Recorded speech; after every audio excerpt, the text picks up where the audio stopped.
I wasn't planning to think about any of this. I was eating a bowl of winter noodles at a plastic table on Wellington Street. The kind of table that wobbles no matter which leg you adjust.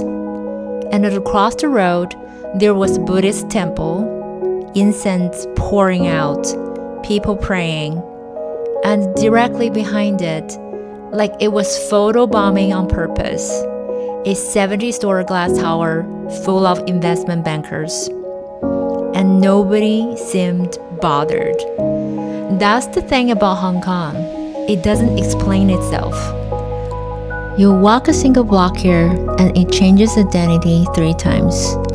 Dapaitang stalls selling congee next to a wine bar charging $24 for a glass of something French. A man burning joss paper for his ancestors 10 feet away from a teenager filming a TikTok. Colonial architecture holding hands with neon signs in traditional Chinese. And none of this is trying to hold still. None of it is apologizing for changing this fast. I found that oddly relaxing, like my brain, which spent most of its energy trying to make things make sense, could finally stop.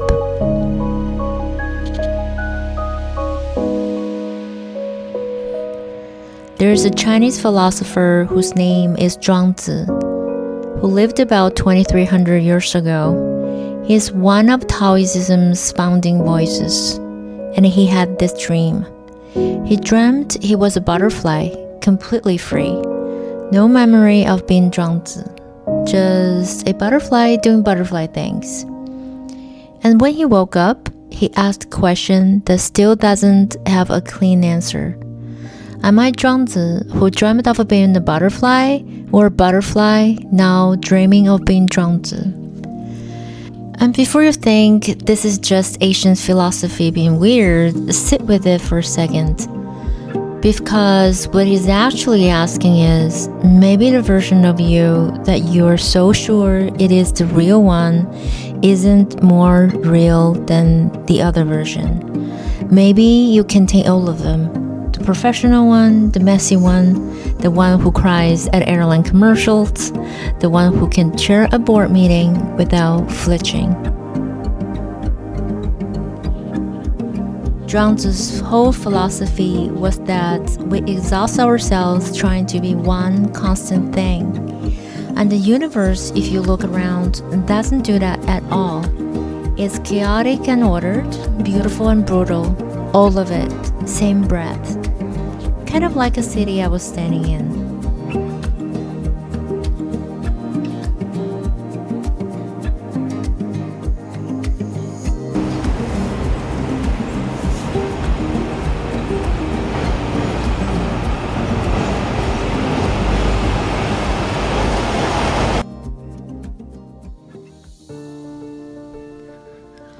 I'll be honest, I have been the person who holds on.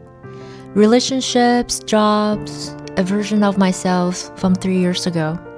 A city I used to live in. All of it already moving on. All of it already somewhere else. And me standing here, hands wrapped around the shape it used to have. Until it stopped being an act of love and started being just a grip. I think a lot of us are holding on to something that isn't ours anymore. Not because it still matters, just because letting go is harder than staying. Here's what got me about Hong Kong.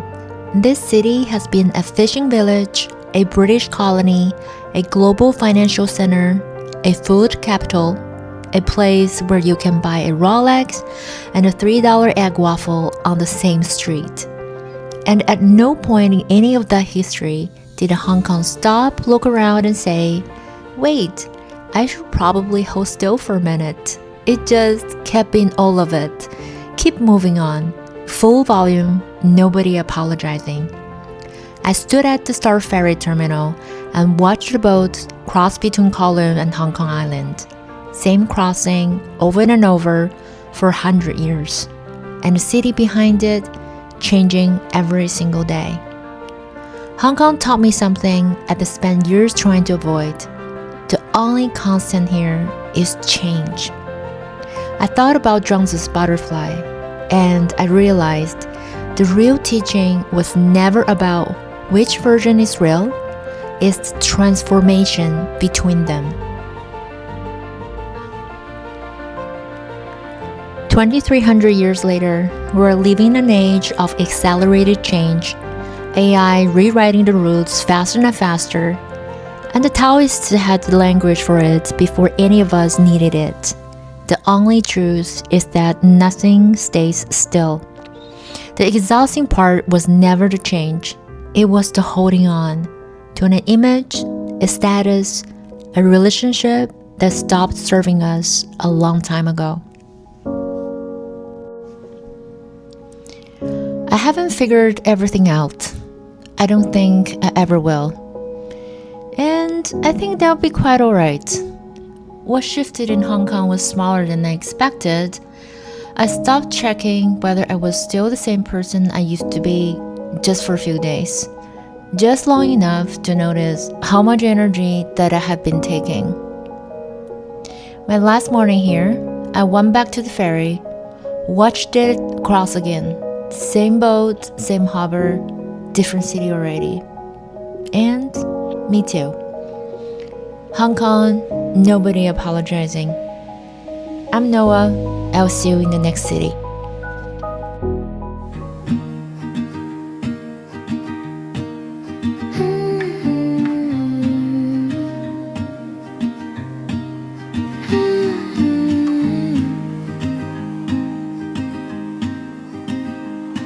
There's frost on the mailbox and smoke from the chimney.